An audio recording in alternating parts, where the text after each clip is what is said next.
I'm a former Antifa-style anarchist.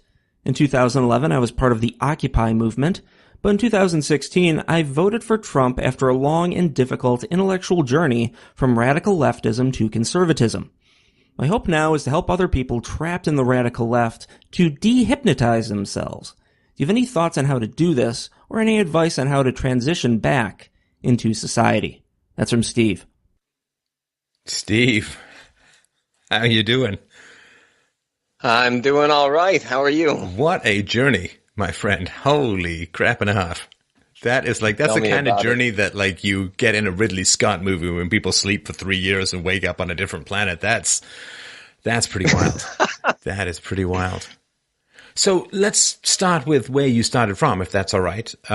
So how did you get to the Occupy movement? And just before that, I don't have sort of the knee-jerk reaction to the Occupy movement. Had some great critiques, some important critiques of the money masters on the planet and the 1%. I mean, the 1% who earn their money in the free market, more or less, yeah, no problem, great. But the 1% who earn it because the Fed's lending them money first, that's scuzzbag 101. So I just wanted to point that out. But so how did you go from childhood to where you were in the Occupy movement? I don't even know where to start. It usually starts with a squirt, if I remember rightly. But anyway, go. Just kidding. Well, that took place sometime around the year 1980. I think I heard that. Occupy. Yeah. So I kind of got involved in the anarchist movement, anarchism in particular, and especially, I know you're a libertarian, you lean in this kind of anarcho-capitalist direction maybe, but I'm talking about communist anarchism. That's that's quite a big difference. This is Spain in 1937 anarchy, right? Yes, that's exactly. In fact, the Spanish anarchists, I mean, if you listen to people who are in the movement talk, there's a big kind of a hagiographic perspective on the Spanish anarchists. And this is getting ahead of things, but one of the things that led me away from the movement was reading more about those anarchists in Spain and discovering, hey, actually, they committed mass murder, they carried out mass rape of nuns, they would force priests to watch parodies of the Mass and then murder them. So anyway, those were the guys that I really looked up to. That we all really looked up to. I'll do a show on this at one point, but yeah, it was the usual freak show of totalitarian mass murdering nightmarishness. Yeah, exactly that. But so, where did I get involved in anarchism though, and in communism in general? Because I was a huge fan of Marx too, and we all were. It started. Wait. Who we got? Who's the we there? Oh, yeah. The people who are communist anarchists are often big fans of Marx. The reason is that, other than Kropotkin and Bakunin, who are two Russians, anarchist thinkers don't really have their own theory and their own Bible, so they need Marx. They need Marx because he kind of... Well, he promised it, right? He breaks it down and he makes sense of things. Yeah. He promised the withering away of the state in a stateless society. So if you really want to take a deep hit on the Marxist bong, you can see your way through to anarchism in the afterlife, so to speak. Yes, exactly. It's kind of funny. If you look at communism and you see it as a parody of Christianity, which it sort of is, anarchism is sort of a parody of Gnosticism and not in the Gnostic Christian movements. But anyway, so I had gotten involved with it early, and when I was 17, 18, 19, and I was reading. Sorry to interrupt. So your family structure? What was your family structure? Mom? Interesting question. Very interesting question. I was raised at once by a single mother, but in an extended family context. Right. So I was raised in a house with grandparents, mom, aunts and uncles who are close in age to me, so they're almost sibling age. Big family, very good in many ways, chaotic in other ways. But it did give you the idea. My dad. Where the hell was my dad? My dad was a drug addict and he was an alcoholic. When I was 4 years old, he went crazy, and we didn't see much of him after that. Did he go crazy from drugs? presumably. Yeah, I mean, did he have mental health issues before that? Probably, but the drugs didn't help. The cocaine didn't help. Yeah, exactly. So was he a drug addict when your mom chose him as the father of her child? It's a very good question, and I kind of thought you would go down that avenue, but I don't know. I don't know the answer to that. Well, I'm guessing he wasn't. I'm guessing he wasn't an architect. Well, he was very smart. He was a very smart guy. IQ 160 kind of guy, And I think, he went to college, and for a while they were actually happy. They had a nice little house, and it was American dream style suburbia. But then I think, again, the warning signs have to have been there the whole time. But what I've pieced together is that the drinking got worse and worse. Eventually, he moved the family to a slum and this may be too much information, but just leave off the geography. But I do like the details. Yeah. Thank you. So he moved the family to a slum in a major city, and eventually, his nervous breakdown happened. My mom moved back in with her parents, who had 3 relatively young children of their own. And we all went from there in the house with 3 parents, 6 kids, and a few college-age kids coming in and out from time to time. And what did your mom live on? For a while, she was a waitress. She did get some government assistance. She put herself through school, became a substitute teacher. Eventually, she became a teacher in the Catholic schools, and then eventually a public school teacher. So that was the journey. And she didn't make a ton of money as a public school teacher, but I remember when she got that job, and we weren't getting free lunch at school anymore, and we had Pop-Tarts at home all the time. It felt like being rich kids. So. And did she date again? From time to time, and then she stopped doing that, or she kept it under wraps if she did. Right. And did you ever meet your father again? Yeah, so we saw him on and off for a couple of years. He would turn up. I mean, how often? On and off, I don't know, once a month maybe. I'm thinking back to when I was very young, right? So the separation happened when I was 4 or 5. We saw him on and off till I was maybe 8 or 9, maybe 10 at the most, at which point he started a new family. We saw him less and less. The last time I saw him, I was 16. We hadn't seen him in a number of years. He came up with his new family. We hung out and spent the afternoon in a bar. In a bar? Didn't he have a drinking problem? Yes. Did he still have a drinking problem? Well, I would think so. I mostly call bullshit on the IQ 160, by the way, but that's, it's very rare for an IQ 160 person to destroy their lives through drugs. You get the deferral of gratification. You can see the consequences of your actions. They may dabble a little bit, but it's just rare. It's not impossible, but it's rare. I don't know, because I've known many drug addicts and many recovering addicts, and I've known a lot of them that are very smart and that have still nevertheless managed to go down a rabbit hole. Because I'm a recovering addict. Oh, you yourself a recovering addict? Okay. Yeah, call me a recovering alcoholic, but yes, and an addict of some of the harder drugs as well. Right. That kind of actually ties in with the anarchism thing. It's extremely common in that scene. And the people who aren't addicted to drugs or to alcohol are very often addicted to rage. And violence, of course.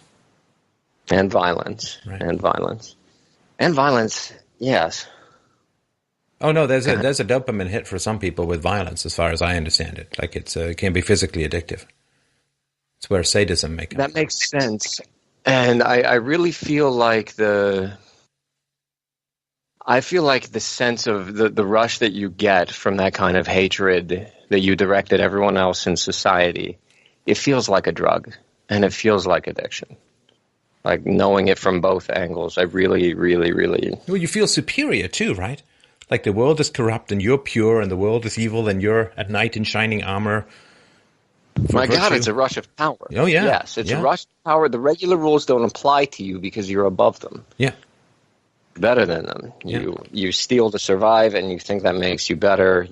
Well, property is theft. Why shouldn't I steal, right? Exactly. Yeah. Exactly. I know. Oh, if I could count the number of times I've heard that line, yes. I know. Yeah. I know. And what were your mom's parents like? My mom's parents, my mom's father, well, they were Catholics. They were petit bourgeois, right? They were relatively prominent but not overly wealthy members of the community where they lived, which is a small town. My grandfather did many different things, and he was one of these, I don't even know how to describe him. He's a larger-than-life character sometimes. At one point, he had a business, the purpose of which was to get funding for small businesses. At one point, I know he... hold on a sec, Steve. We just got to wait. You just garbled for a second. We just got to wait for the internet to catch up. All right, so just to hang on, just to make a note, we switched to a landline because Skype was garbling. So sorry about that. We were just picking up that your grandfather was sort of larger than life character, and one of his jobs was to help secure loans for businesses. Steve, is that right? Yeah, that's. I think that's what they did. I know they got funding for businesses, loans, grants, probably too. But yeah, from the government. I don't know, probably. I was young when they had that office. After that, he did different stuff. Right. Yeah, it probably wouldn't be for the bank because the bank would do it itself, right? Well, you would think, yeah. All right. Now, how do you think they ended up raising a mom who had kids with a drug addict? That seems not overly Catholic to me. Well, it is and it isn't. I'm afraid to share too many of these details. Oh yeah, don't worry about it then. I don't want you to put anything at risk. So don't worry about that. If it's any concern of yours, don't worry about it. Okay. But it's a very chaotic, to some degree, very chaotic beginning, right? For you. To some degree, yeah. Oh God, yeah. And more chaotic. I've learned since I've both gotten away from radicalism and gotten away from intoxication, just how chaotic and kind of abnormal it was in some ways. So, yeah. And what do you think were the most chaotic or abnormal aspects? What are the most chaotic or abnormal aspects? I mean, there's abnormal and there's chaotic. Those are kind of two different things. I think that it's actually very good to have access to an extended family. The nuclear family is important, and also it doesn't always work. Sometimes dad's a drug addict, but sometimes dad just gets killed, or sometimes mom gets cancer or something, and it's very good, I think, to have access to this extended family of grandparents, aunts, uncles that can help. Well, the studies certainly support you on that. I mean, studies are very clear that extended family, if it's healthy, is very good. I didn't know that, but that really bears out what I've experienced in my life, and I think that is important. And at the same time, I mean, what's chaotic about it? I mean, I've told you about, my father is a drug addict. That was chaotic because that's the first 4 years of my life. I don't always remember that stuff. I don't have a ton of memories from it. But imagine you're raising your family and you move a whole nother family and you've got two competing groups of children that they try to get along. They don't always get along. You've got sibling dynamics, which clash with parental dynamics. And there was, we fought sometimes. There are the ingredients of some chaos there. And what about discipline? How did that work for you, Steve? Well, there are two kinds of discipline. The discipline, I'll give you one example.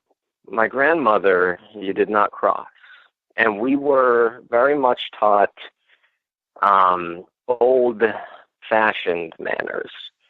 The family, when I was young, and there were so many of us, would gather at the table. We would pray before meals. You would ask to be excused. And I remember at times praying a rosary at my grandmother's command after dinner, the group of kids sitting around. As a child, I thought that was very boring. As an adult, I look back and have some gratitude around it. Sometimes discipline could be very lax, though. Go on. No, that's kind of where I was going with that. I'm wondering, can you tell me a little about where, I think that my family background affected my later political involvement and a lot of my views in a lot of ways, but I'm sort of wondering where you're going with it and what you're thinking at this point. If I sure, can ask yeah. that. No, I mean, I can tell you, I mean, I'm generally I think that people's ideology has a lot to do with their early childhood.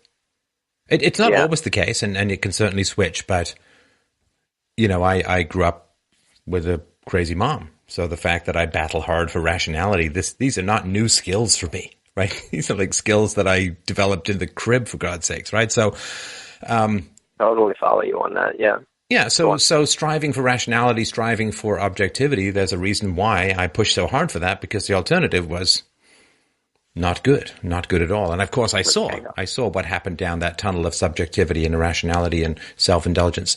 So I'll tell you what I think, Steve, and it's most likely crap, right? So it's most likely crap, and then we'll get more into the journey if you have time. I hope you do, because it's a great conversation.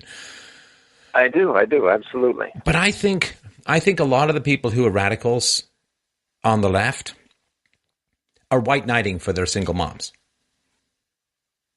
They are making sure they're sent out, in a sense, by the single moms to terrorize the world into giving them single moms resources through the state. And this is why they hate the free market, and this is why, because the free market would put personal responsibility on irresponsible moms. The free market would require that the moms or whoever the dysfunctional parents are actually grow up and exchange value voluntarily in a marketplace. And so I think that a lot of the leftist radicals, and look, there are rightist radicals, we'll get to those the next time one of those calls in, but we're talking about this particular style now. Yeah. But I'm not surprised that your mom got resources from the government through welfare, that she gets resources through the government through being a government teacher. I'm not saying she doesn't work, but there's a lot of benefits and extra goodies that come from the state through that. And if your grandfather got loans for businesses through the government, then his part of his flow through was the government. So when conservatives come along and say, we want a smaller government, we want more community, we want people to take responsibility, we want to cut the welfare state, we want to privatize stuff, I think a lot of people in society really freak the hell out about that and get really scared and angry about that. And I think sometimes they send out their shock troop kids to go and make sure that that kind of privatization, that kind of shrinkage in the size and power of the state and its capacity to redistribute resources to them damn well doesn't happen. That's interesting. I've actually never heard that take on it before. Now I'll have to think about it. From my perspective, I think that my journey to leftism had a couple of components, both related to my upbringing, but not necessarily related to that. Can I share that with you and then get your take? Steve, I am thrilled at everything you want to share, so please help yourself.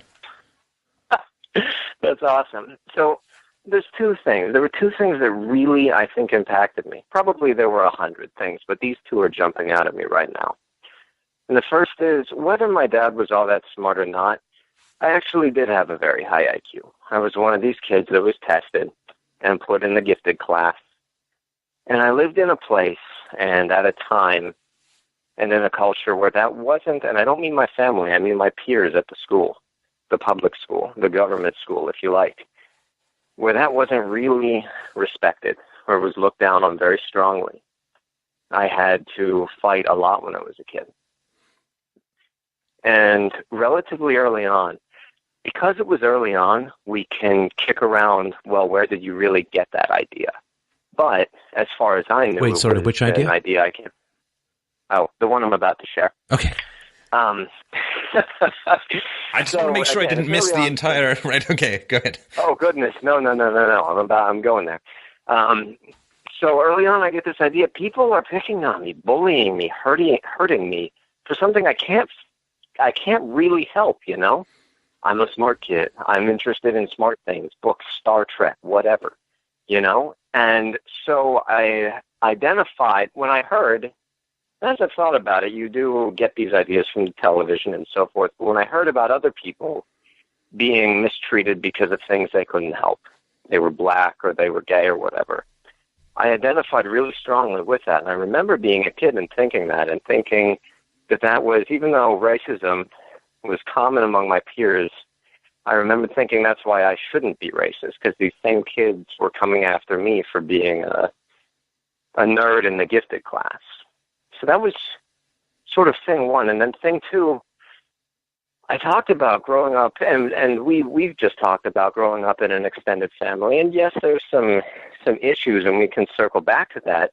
But in some ways, it was so good. And I think I got this idea in my head that small communities of people who have common traditions, maybe they care about the land they live on, maybe they're a little bit closer to nature, that was a good way of organizing human society. And as far as I knew, that idea was contained in the radical left, right? Because when I was encountering leftism, especially by the most sort of eco-radical strains of anarchism, thinkers like Derek Jensen, groups like Earth First, that's what I saw in them. And it was only much later that I looked more closely into it after 100 things had happened, and I realized that there is a name for a political belief that we should prioritize smaller groups, customs, traditions, localism, little platoons. And the name is not communism, it's conservatism. Right. So that's those are two of the major ways that I think that growing up in the place I did, the way I did, affected that kind of journey. And I think it's also, you know, leftism, it kind of comes at you from a lot of angles. It's sort of presented, I felt it was presented to me, if you care about community, that's a leftist ideal.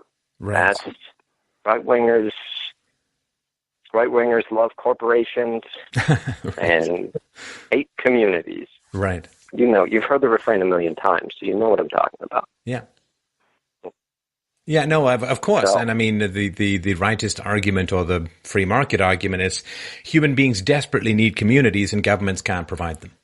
Governments can provide you resources, but when they provide you resources like money and healthcare and all the stuff, and free this and free that, it destroys communities because it destroys our natural need for each other. Our tribal instincts to have communities gets destroyed when you're given stuff. It's like the work ethic is destroyed if you win the lottery kind of thing. Yeah, absolutely. And that's not an idea I could have interfaced with, God, until the last few years, really. Not until I had to see exactly what an absolutely vicious, toxic, abusive hate culture the radical left is. And then I had to really go searching for alternatives. And I had to clear up my own head by ceasing to drink alcohol and to use other intoxicants. Sorry to interrupt. How did you end up becoming addicted to, you said mostly booze, but also some drugs? Yeah. How did I mean, that's a story, and that's always a question, right? Is it because you saw your parents doing it? Is it genetic? Is it because you saw the cool kids doing it, you wanted to be cool? Is it because you saw the cool guys on TV doing it? For me, is it all those things, plus did I read Jack Kerouac and think he was cool and I wanted to be like him? And did I, admire damn other that Hunter S. Thompson? Right. Exactly. Yeah. So who knows? Maybe it's all of those things. Maybe it's some of them and not the others. Maybe it's just one, though I doubt it. Were you hurt in your heart when you drank? Like, were you pursuing pleasure or escaping pain or combo? Oh, it was everything. I loved the taste of alcohol. I'm not this way anymore. Like, I was nervous when we began our conversation today, but I'm able to sort of carry on this interaction. But years ago, and especially when I was younger, I would have needed to be drunk even to talk to you, because I was very socially awkward for a long time. And it wasn't until my late 20s that I became comfortable enough in my own skin to where I could be in a social setting without being drunk.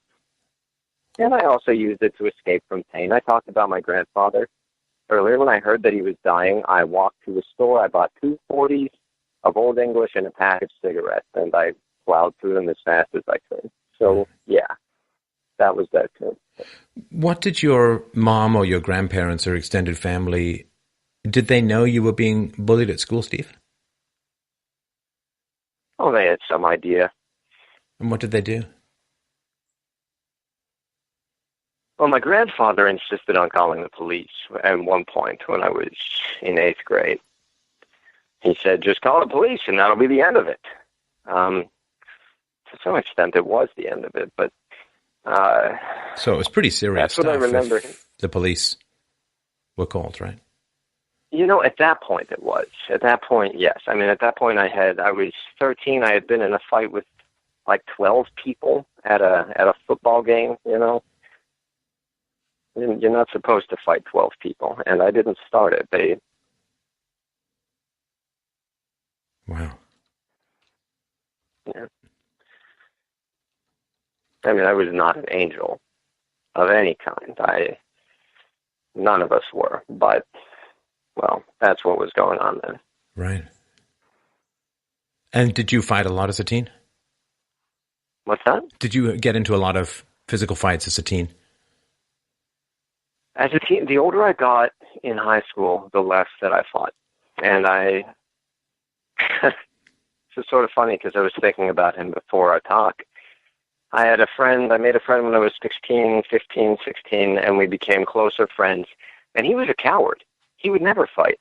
And that sounds bad, but I didn't know that you could not fight. I didn't know you could just kind of like slink walk away. Wait, that's an option? I didn't see that on the video game command console. Exactly. That button was not there. Right.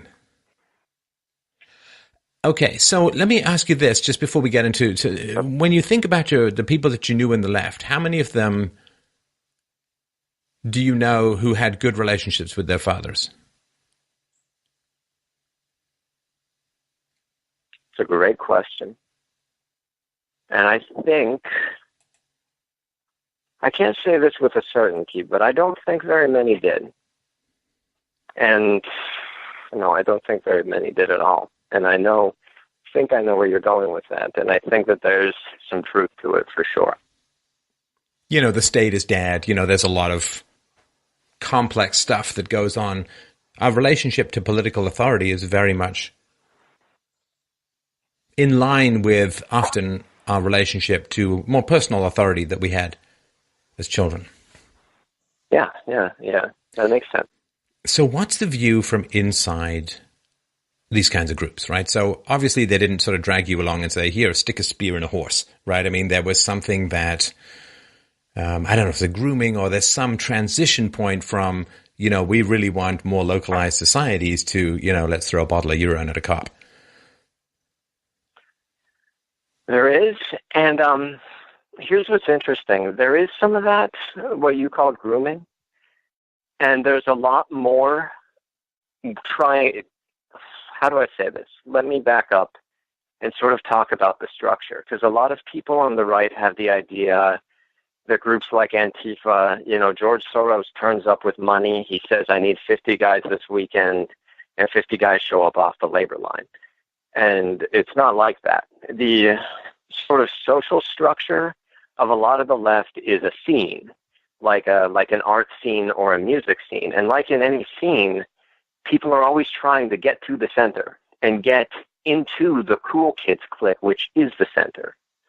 And like in any scene, I mean, what are we really talking about is a primate dominance hierarchy. There's no leftists love to use the phrase, we have no leaders. We have no leaders means we have no formal leadership structure. So the only leadership structure we have is the one that primates naturally default to, which is the hierarchy of a pack of chimpanzees. Everybody knows in every local activist crew who the big guys are. Everybody knows who the cool kids are. They want to be their friends. They want to impress them. It's straight up primate social dynamics, and they get in deeper and deeper and deeper until they are throwing bottles of urine at cops, and that's what makes them cool, because that gives them cred at the next big radical get-together, and those happen regularly all over the country. Are you following? Yep, I am. And was there a moment when you got the real willies, or was it a slow growth in williness, so to speak? Before we talked, I kind of hoped you would ask that, and I felt like I would need to have an answer, and I thought back, because it was a slow growth, but there were specific incidents. And can I tell you about one of them? Yeah, please. There was a protest in 2010. I have no idea at this point what it was about. Probably, who knows, globalization or something. What? Wasn't this show in DC. Particular? No? Okay. All right. not on that occasion. Okay. I don't know if you were broadcasting in 2010. Oh, yeah. But anyway, so they go down to D.C., and they get together. What happens is that there will be a house, like a safe house or something like that. They'll get together. They have a conversation about what's going to happen at, quote, the action, unquote, which is the protest. They discuss something they call redecorating, which means property destruction. Property destruction does indeed take place. So they think if you give it a code name, then the feds can't get you. Right. Because they don't know what it means. They're stupid. Property destruction does indeed take place. Later on, a grand jury is convened, and a friend of mine, a nice guy, little guy, not tough, not big, is subpoenaed to talk to the grand jury, who is not investigating Chris but somebody else, but Chris is subpoenaed, okay? So he goes down to D.C. and he refuses to talk to the grand jury. And what do? They put him in jail. That's what they do. This goes on until eventually, and there's a lot of support in the city that he comes from initially, because they love to tout grand jury resistors. So initially, they're making a big deal out of it. And eventually, the grand jury threatens him with contempt of court, which carries, I think, an 18-month sentence. And somehow, and I don't remember the details, but they were also going to be able to put him in for a year or a year and a half on top of that. So he was going to go to jail for up to 3 years. And what does he do? He talks to the grand jury. He comes back, and now the support disappears because now the snitch face is plastered all over with information about how he's a snitch and you should go after him, and that's what they did. They attacked him in the street. They attacked him with bear mace. A play of his was being performed at a local pub. They attacked the play. They stole his bike. They made it so that he had to flee town. And you're going to probably say, well, wasn't that enough of a warning that you should get out? And the answer was no. I stayed in for a number of years after that. Well, what did you think of the warning sign. Sorry to interrupt. What did you think of that process at the time? So what I thought was that they were wrong to go after that way. But what I did not think was there's something wrong with our entire radical structure and our entire radical culture that it would create that kind of thing that happens all the time. It happens all the time. So, and you've seen that because you've seen the way the leftists will tear down somebody. Social justice warriors will swarm on some unsuspecting liberal who said something that was okay to say 2 years ago, but now it's verboten. And so they swarm them. They do the public apology. It's never good enough. That's what they do. And it wasn't until I saw a few more. I think it was later that year I saw another one. So there was a woman who wrote a book. She is a second-wave feminist, radical communist, not great person in terms of her politics. She wrote a book critical of veganism. And she gave a talk about it at one of these events. They call it an anarchist book fair. It's one of the anarchist get-togethers. What happened to her? 3 vegans, all wearing masks, swarm her and hit her in the face with a cream pie laced with cayenne pepper. In other words, they freaking pepper spray a woman for speaking against them in public. And they did this. And she ended up, and what was the news all over the anarchist internet? She had asked the organizers to call the police, and that meant she was a terrible person and had to be purged from the movement. It wasn't terrible to physically assault somebody for disagreeing with you, but it was terrible to call the cops after being physically assaulted. That was a warning sign. Right. Well, and terrifying too, because it probably feels like acid. You don't know that it's pepper only. Exactly. I think she had an infection, but whatever. They caused her pain, severe pain. And in a way, because they'll go to a protest and then they'll whine about the police pepper spraying them when they're breaking other people's property, but they have no problem doing the same thing to somebody whose only crime was disagreeing with them in public. Right. And when you heard about this incident, was that the tripwire, or was there more to come? Nope. Oh, there was plenty more to come. I was disturbed, but I blamed that on the vegan anarchists because I couldn't go down the road of, well, maybe all anarchists are wrong. It's just the vegans are their own faction. They don't get it. They're a problem, but, It's like it's like the people in the couple Soviet of bad Union apples argument, blaming right? Trotsky. Yeah, exactly. Yeah. Trotsky is the example too, right? Like he went off the grid and ends up with an ice pick through his head in Mexico. So exactly. And I really think they would be doing that if they weren't constrained by law. But no, those kind of things built up over the course of years. And there were a few other things. Do you want me to talk about the other things that led me to question, criticize, and then break with the movement? I assume we're going till dawn, so the answer to that would be yes. Okay. And interrupt me at any point if you want to go into details on whatever. Just assume that I'm staring across the table, my hands resting on my chin with rapt attention, barely blinking. I wish you could get the I'm so fascinated face, but everything you're saying is fantastic, so please go on.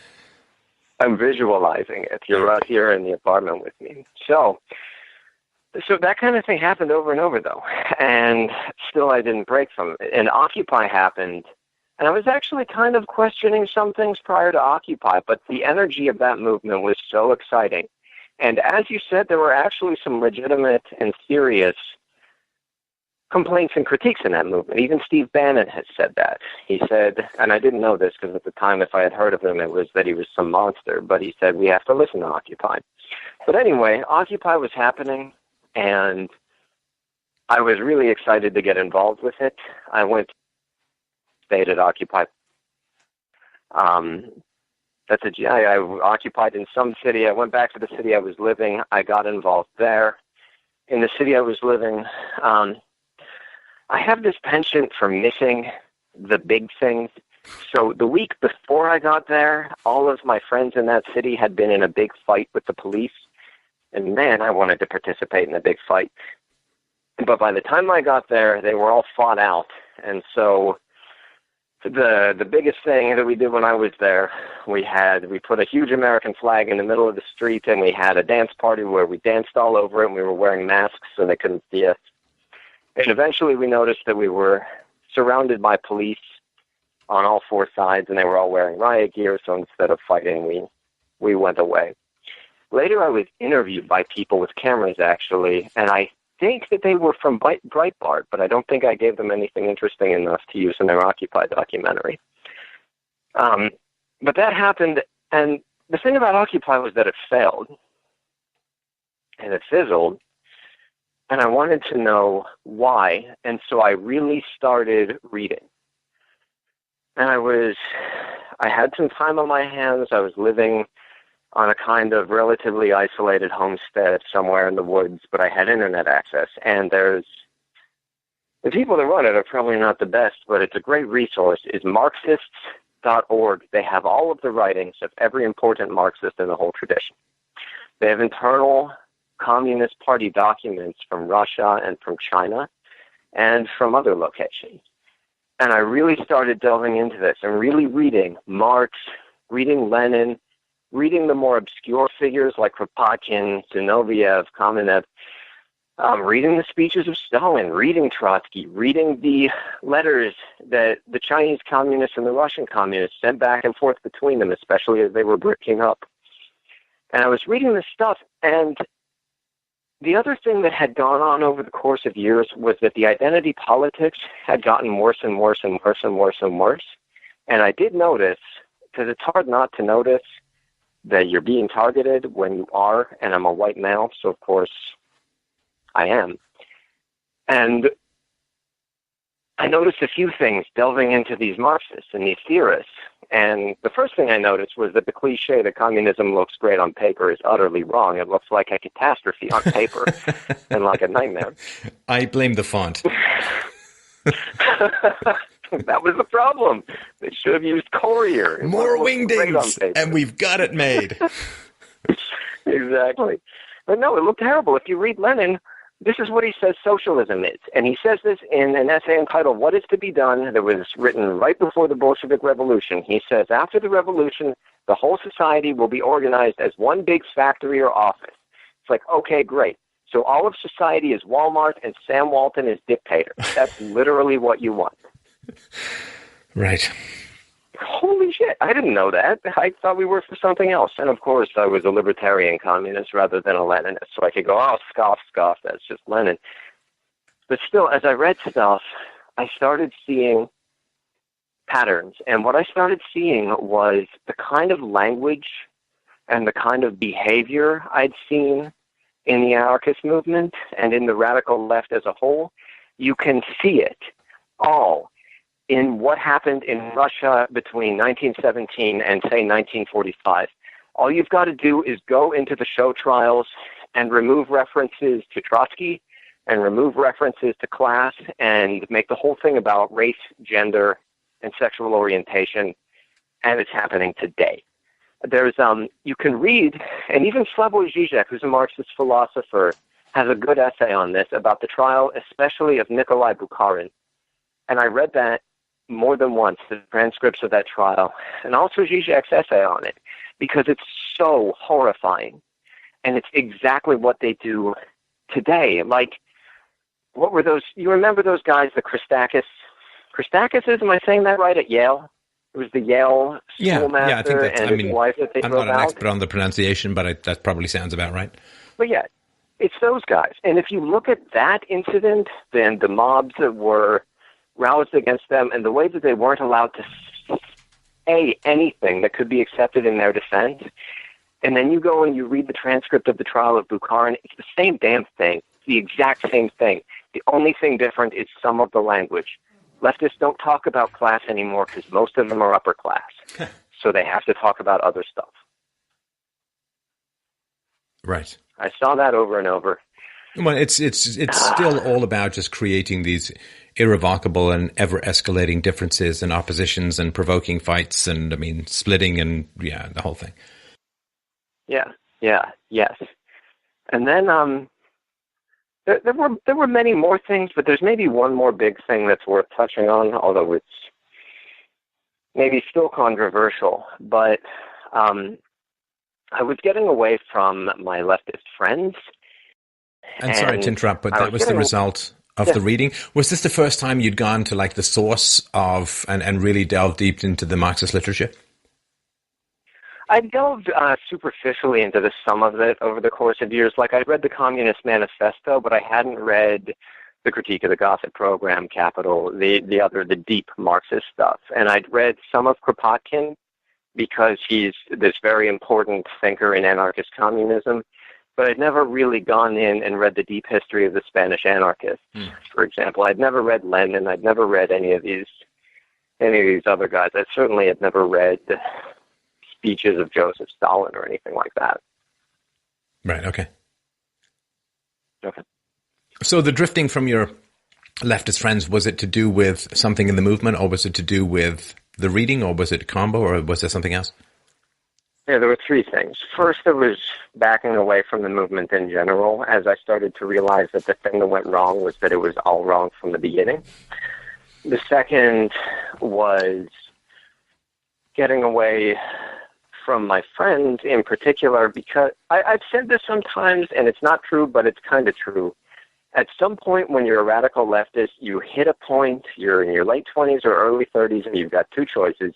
You either become a college professor, or you become a full-time drug dealer. And I wasn't in a position to become either of these things. You know, I got to tell you, much less dangerous to be a drug dealer for society as a whole. If I had a choice. Just kidding. Okay, go on.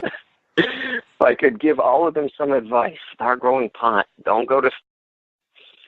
So, and a lot of my friends actually were going down one of these two roads. The becoming a college professor didn't really seem possible, and I was really alarmed at the way some of my friends were really just becoming full-time criminals.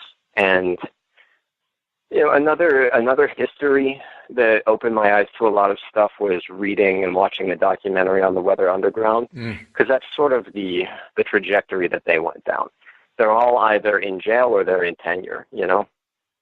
I got to tell you, Steve, like when I first started reading about that, yeah, it was a big, like, blow my mind, life-changing thing. Like, these terrorists are now... Yeah. They've got tenure, they're professors, they're respected, they publish, they influence the young, and it's like...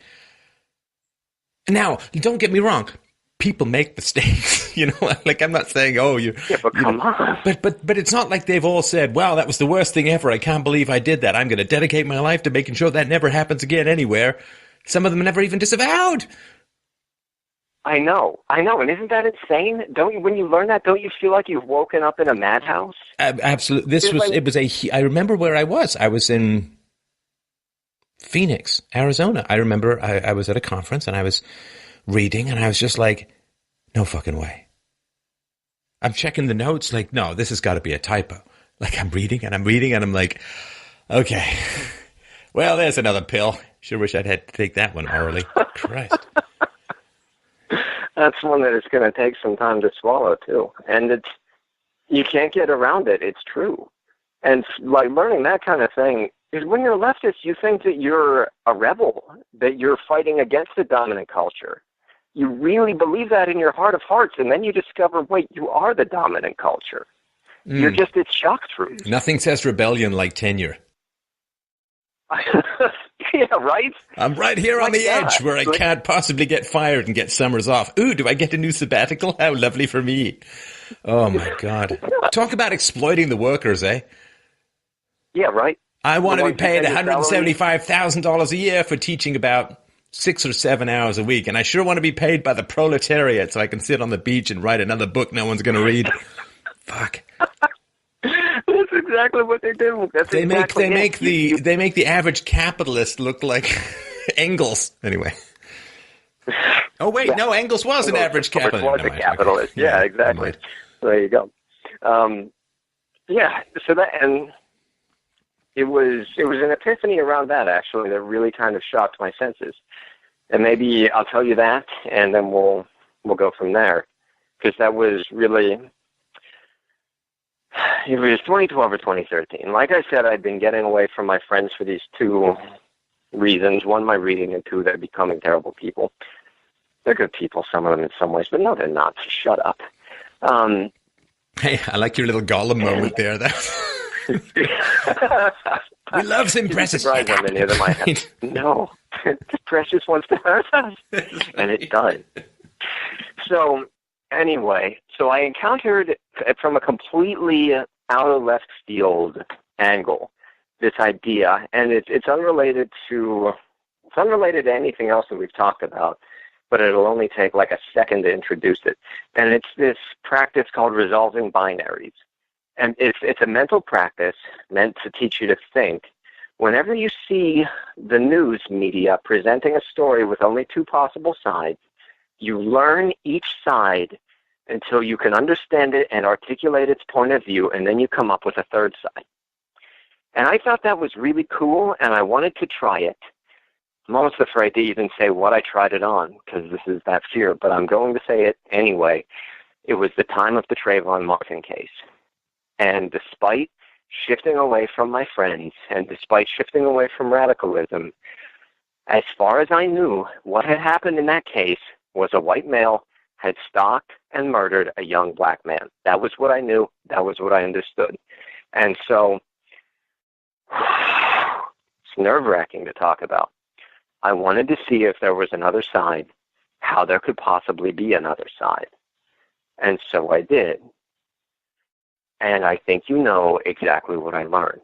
I learned that the stuff that I thought I knew was altogether wrong, and that it was being pushed by people in power.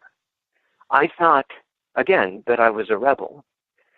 And finding out that this rebel narrative that I believed in, that I was against power on behalf, it's always on someone else's behalf, isn't it? And so in this case, on behalf of oppressed black people. As it turned out, I was completely wrong. The media was selling me a pack of horse shit. And yes, there were two sides to that story, but my side was completely and totally wrong and built on lies. And one of the great tragedies there as well, as you know, Steve, is swallowing the narrative of, white guy. And he was like, they put these little kid photos of him up, like this boy shooting him, it's like the hands up, don't shoot. In order to supposedly protect black people from harm and from being stalked and killed, you create riots, you create the Ferguson effect, cops don't want to go in and police neighborhoods, and you get like horror shows in the inner city where blacks get shot down, innocent blacks, kids. Like, in order to supposedly protect from racism, you end up creating like a living hell in a lot of black communities that they don't really have much of a chance to get out of. I know, and I know that somebody is going to hear me say this and call me a fucking Nazi on the internet. But it's true anyway. Like the details that were pushed by people like Jon Stewart, like the mainstream news media, ABC News, CNN, were all false. Yeah. And they were a radical left narrative. When I thought the radical left was the guys way out here on the outside fighting against the establishment. Right. And again, no, turns out we're the establishment's idiot shock troops. Yeah, there was one news outlet edited the 911 tape to make George Zimmerman sound like a racist. I know. I heard that. I had no idea that his nose had been broken, that he had lacerations on the back of his head consistent with his head being bashed against concrete, which is what he said happened. Yeah. No idea that it was a fight, not just an execution-style murder. No idea that stand-your-ground laws were never invoked. No idea about any of this. And the idea, to me, the idea of using like genuine and legitimate and horrifying black suffering just to milk and destroy communities for votes is, to me, the most vicious exploitation that has occurred this side of Jim Crow. That's profoundly evil. And it really, really is. And it's just like, you say that, and they'll call you a racist. And and you know that because you deal with it regularly. And I deal with it regularly now, too. And it still never stops shocking me because it doesn't make any actual rational sense. And in some ways, I'm a lot like you. Things not making sense really bothers me. It bugs me. It did. Like, there's an old joke the comedian used to make about her, very fussy, anal retentive father. He said, if you want to drive my father insane, you Velcro him to a wall and then you just fold up a road map the wrong way right there in front of him.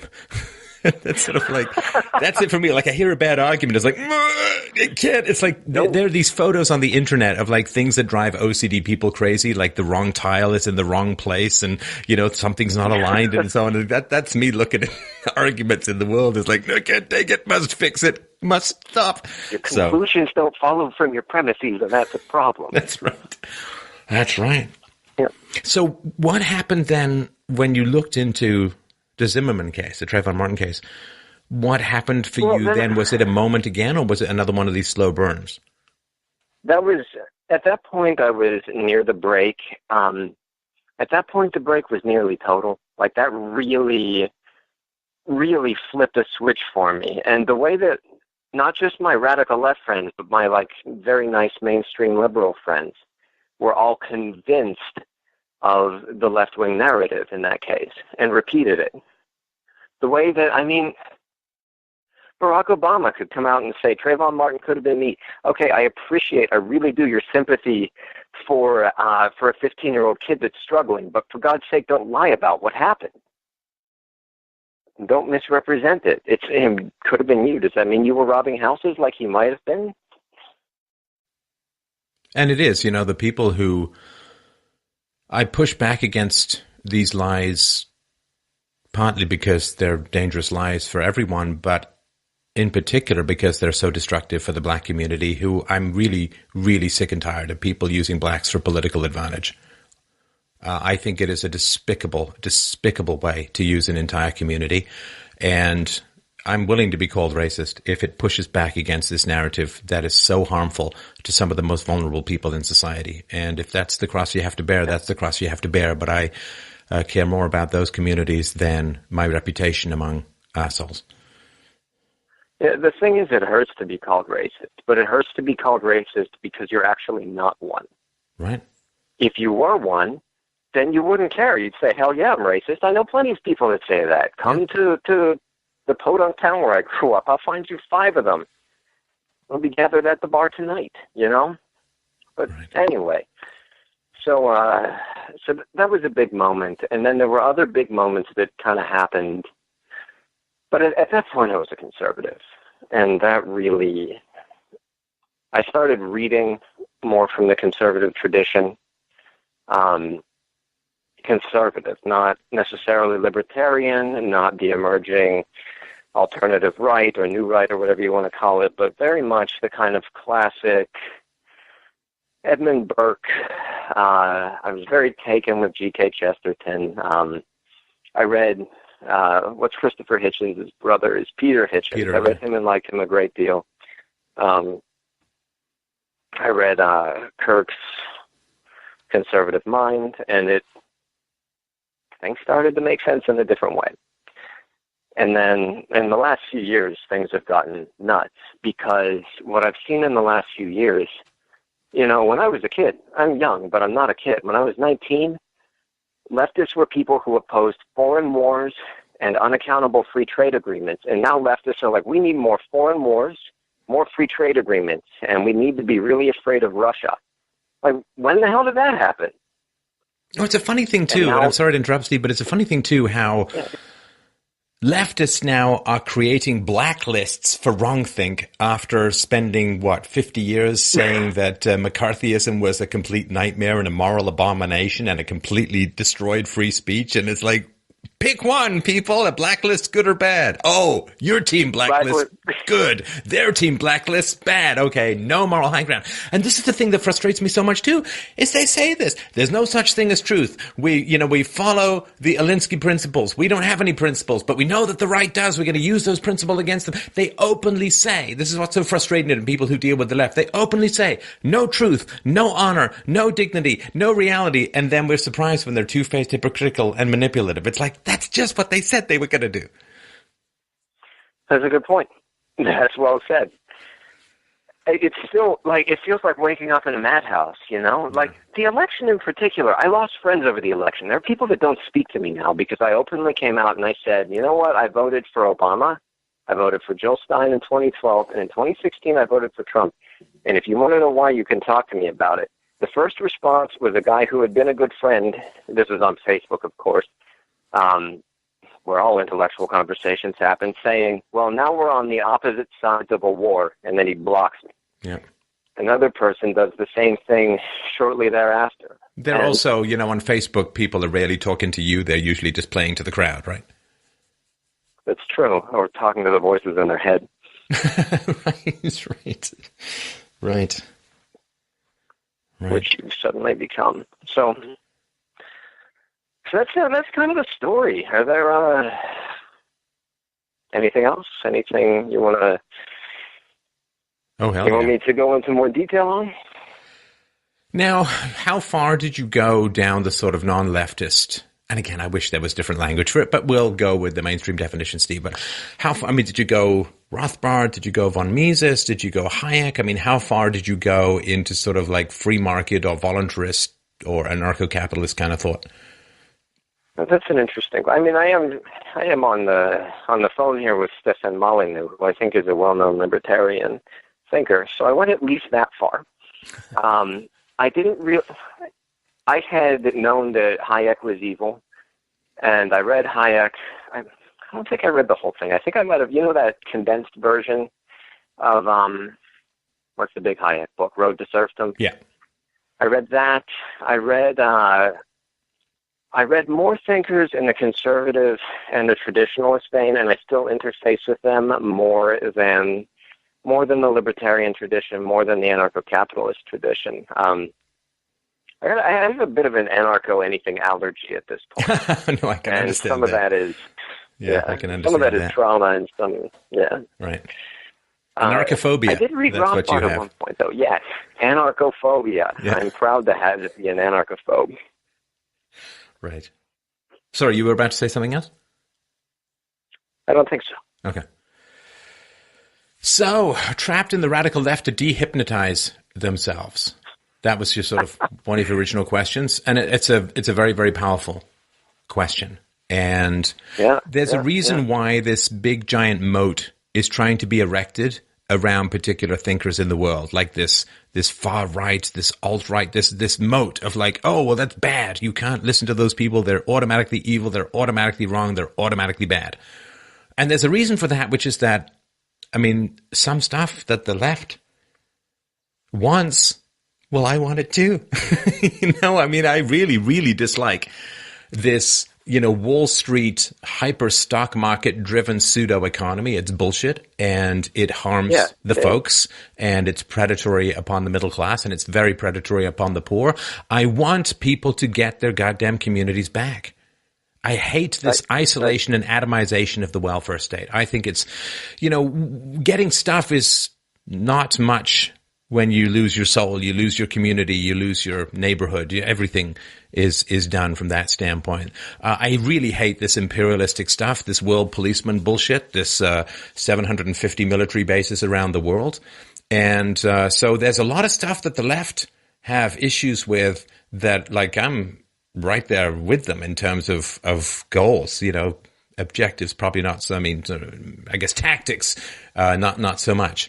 So I do think that this polarization of thought is really tragic, where there are people on conservatives say, oh, the radical lefts, they're all, this crazy. And it's like, no, they have some stuff that's important to talk about. They have some stuff that is important to say. You have, in every group, there are crazy people. In every group, there are bad people. I mean, literally, there was the get together, the rally in Charlottesville, and this guy plows into the leftist protesters or the counter protesters, and I mean, he's diagnosed schizophrenic. He's on some psychotic meds, antipsychotic meds. I mean, you can't judge the movement by that guy, and you can't judge all leftist criticisms of society by, people stabbing horses with sticks.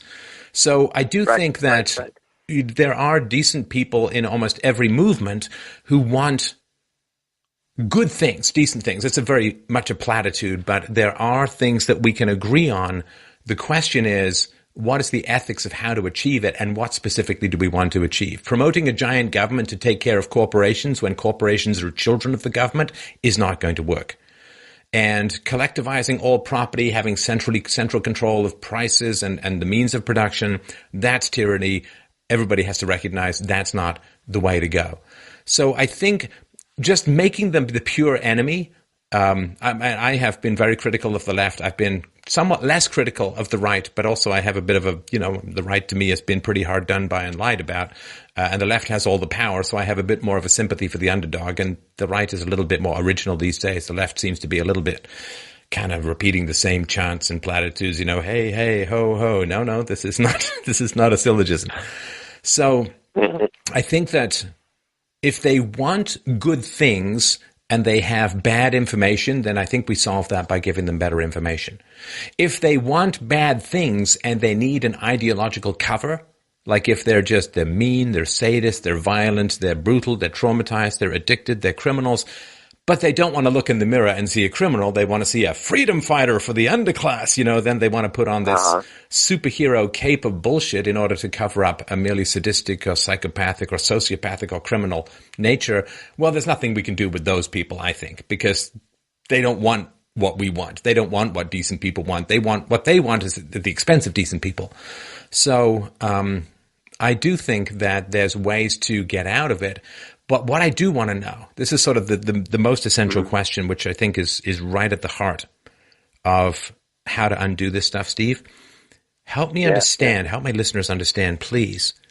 What are the arguments that are used? What is the ideology that is deployed to justify the violence, to remove the restraint or the necessity for discourse? How is that justified? What is said to make that okay or good?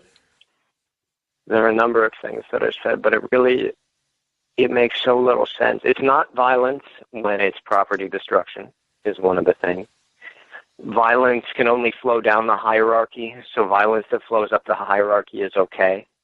It's the same way that they'll say a black person cannot be racist or a woman cannot be sexist because racism and sexism are only about power, blah, blah, blah, blah. So if a slave is... They deploy those same ideas.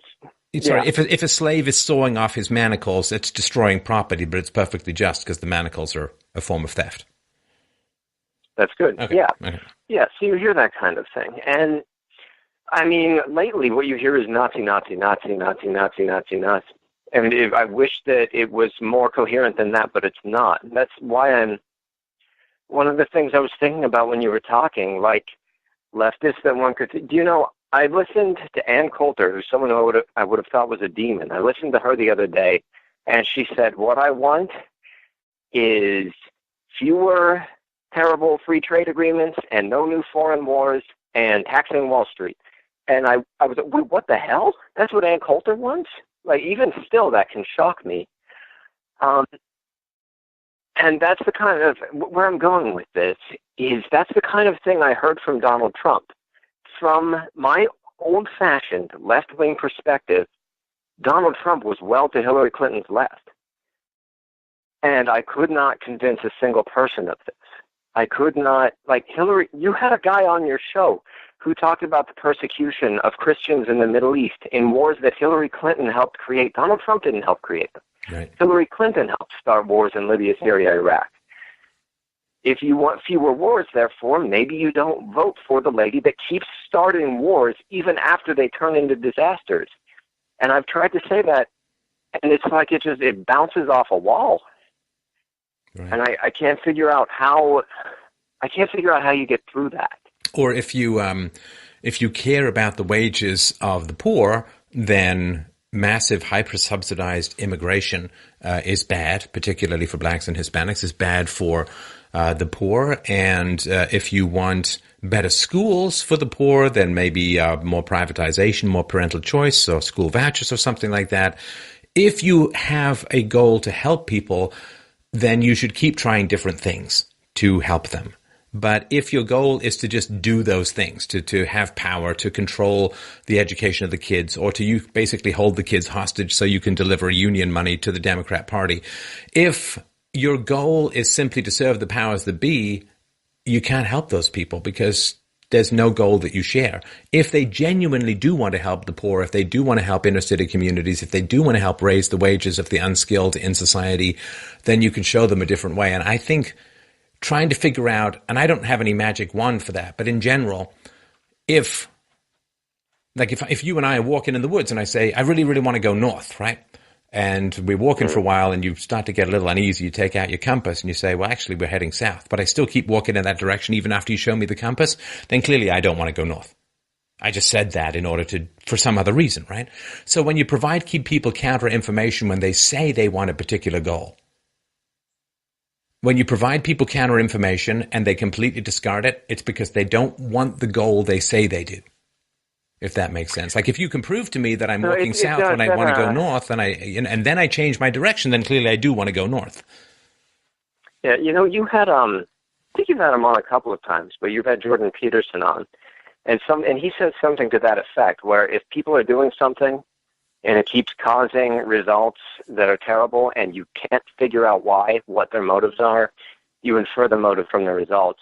And I listened to that. I listened to him say that in one of his talks, and I listened to the show about Christian genocide in the Middle East. And even that was an eye-opener. It's like, oh, maybe if you can't figure out why Hillary Clinton keeps causing wars when each one is a disaster, maybe she's trying to cause the disaster. Maybe not. Maybe she's stupid. But maybe she's evil. You see what I'm saying? No, I completely understand. And particularly when the disasters have come to light and there's no reassessment, then that to me is sort of the nail in the coffin of my judgment of someone. Because you could say, well, ahead of time, well, they had the very best of intentions. And, you know, I care, I guess, more about intention than, say, Director Comey does. But once the data is in, like, to me, it's one thing to be a communist in 1915. It's quite another thing to be a communist in 2017. You know, we got a century of data. This is not, you know, there's something wrong there. Something did not, and it's not just, well, we just need slightly better people, or we need to try it in a different climate, or we need to try it with a different race, or we need to try, like, come on. So there are people, I think, who, you know, just want to watch the world burn. And they're full of, you know, violent and destructive impulses. They're full of self-hatred. And they're usually driven by alter egos from other people, which is why I was sort of talking about that some of these radicals may be hit squads sent out to make sure mommy keeps getting her gravy train coming in from the state. But there are people who genuinely want good things and have been given bad information. And when they're given better information, it may take a while. I mean, you know, very few people change on a dime. But there is a curiosity. And, of course, you would be one of those people, right? Because you wanted good things. The movement that you were in proved not only unable to deliver them, but seemed to be heading in the wrong direction completely. And when you brought up reasonable arguments against particular positions, well, I guess you'd seen what happened to some people ahead of time, you know, with the cream pies and pepper in the face and all of that. And you wanted good things for the world. You recognized that the path that you were on wasn't going to get you there, was taking in the opposite direction. So you changed course. There are a number of people out there who will do that. And what that will do, it will do, if we can sort of rescue people from this bad path. And, you know, I want to reinforce to people who are leftists who are listening to this and watching this, first of all, thank you. I mean, this is hard to listen to for a lot of people. But the purpose then is not to join Steve or me or conservatives. It's to think for yourself, right? To evaluate your data. Yes. Yeah, evaluate your data. Please. The opposite of one gang is not another gang. The opposite of the left is not the right. The opposite of the right is not the left.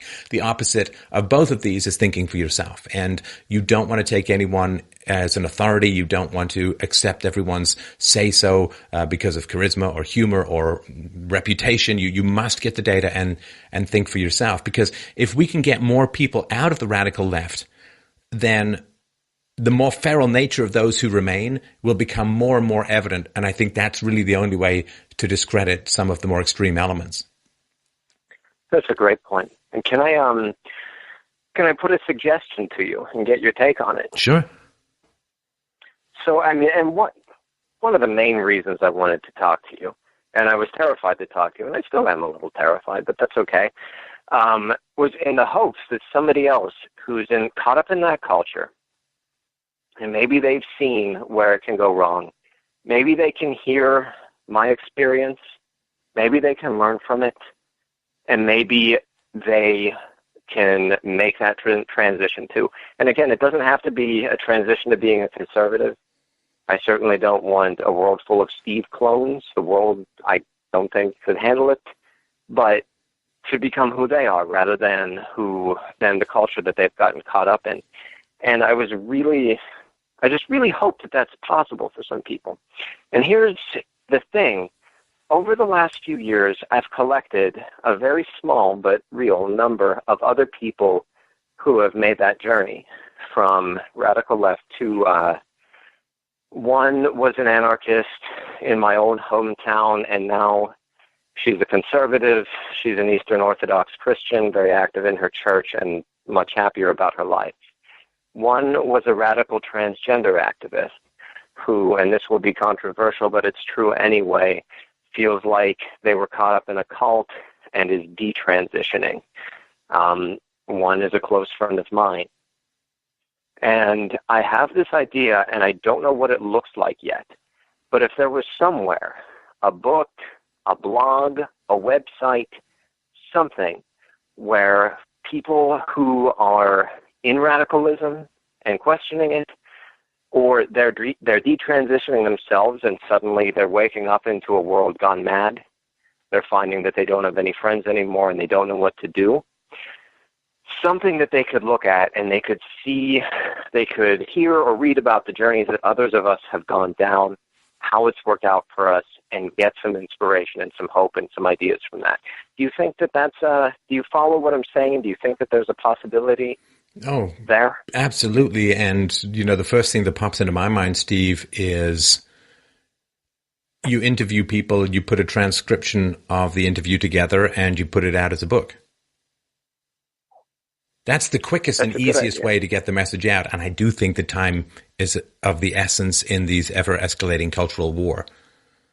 I think so, too. That's why I was very keen to talk with you, because I think that it's urgent, right? Yeah. And there might be people getting caught up on the radical right that might be helped, too. But we haven't talked about them today. We should mention that as well, in the interest of fairness, that there are people who would be traditionally called on the extreme right who are also getting swept up in horrible politics and potential justifications for violence and hatred and, the same. I mean, we're looking at the most obvious group. My concern, of course, is that the one group is going to provoke the other group, which justifies neither of them, but it could help people who are on fringes of every political spectrum where they have abandoned restraint, reason, and morality, and they're acting like they're in a civil war, which if you keep doing long enough, might become true. Exactly, and that's kind of a terrifying thought. Look at modern civil wars. It's not two armies meet in a field somewhere. Our civil war in America was bloody, very bloody, but it was decent compared to what they're dealing with in Syria. This idea of non-combatants, that doesn't exist anymore so much. You can romanticize the revolution all you like, but in real life that means roadside bombs between New York and D.C. It means dying of starvation in Philadelphia or San Francisco, It means somebody sabotaging the power grid and the lights and the refrigerators going out across 10 million homes. This is very, very serious stuff that is occurring, and the potential for escalation and I wish there was a nicer way to put it, and this is not radical depopulation in a very final way. The possibilities and the stakes are enormously high. We've never had, to my knowledge, there's never been this kind of open provocation to civil war in a nuclear power, or certainly not in a power that has this capacity for surveillance and drone strikes and satellites. And, we really, really don't want to go down that road. Even the people who think they love violence won't love that much. And much violence. People don't know what they're getting into. I don't either. I just know it's going to be worse than anything that's been seen before in human history. So that's another reason why I wanted to spend a lot of time on this conversation. And if you wanted to put something like that together, certainly keep us apprised, and whatever I can do to help get the word out, I would be happy to do. But especially because we do have this mainstream media, and I guess as a former radical, you must see this more clearly than everyone, Steve. It's just you turn on the news or you turn on CNN, you turn on other places, and you see this provocation and this polarization and this escalation. Provocation is exactly the word I would use. It's shocking, and it's so blatant. And it's on the news, it's in the fictional media, too. It's in the movies, it's on the TV shows, racial violence, gender stuff. Well, keep us apprised of that. I really, really want to thank you for... I don't think people who've not been around any of these more radical organizations, I don't think that they know just how courageous Steve has been in talking about this. And obviously we'll give you a chance to listen to this. But it is a brave thing to be doing, because there is blowback involved in this, which I'm sensitive to and aware of. And I really want to thank you for your courage in talking about this. I think it's fantastic and a great good that you could do for the world. I appreciate your trust in using Free Domain Radio as a platform to get this message out. We will push this conversation hard out there, and we will look forward to people's feedback, and let's cool our jets, everyone. We are not at all in a place where we have to go to bricks. We are in a place where we can still solve things through words. We're in a place where we can still get what we want to achieve a decent society through language and debate. We are not there yet, because once we get there, it really, really becomes virtually impossible to turn it around. That stuff plays out in ways that we can't even imagine. And whatever we can imagine, it's going to be 100 times worse. So thanks, Steve, so much for a very, very powerful call. Thanks, everyone, so much for calling in. Always a great pleasure and a privilege to talk to everyone out there. Please follow